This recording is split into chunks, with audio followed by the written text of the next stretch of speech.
ઉભો રે, આપણે મામાના ઘરે વેકેશન કરવા જાય હો. હું હે ને મામાને ફોન કરી જાઉં, મામા ઘરે જ છે ને. હાલો ભાઈ, જય શ્રી કૃષ્ણ. હા, જય શ્રી કૃષ્ણ બેન. બોલ ને. ઘરે જ છો ને? હા હા, ઘરે જ છે. વેકેશન કરવા આવી છીએ અમે.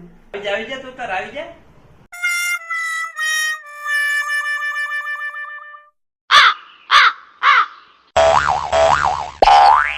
ઉપર મામાને ફોન લગાવી જાઉં. હા હાલો ભાઈ, ક્યાં છો તું?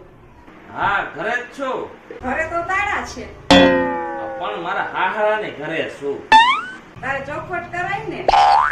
ચોખવટ કરી તો તમે મારા ઘરે નો ધામા નાખો વેકેશન ના.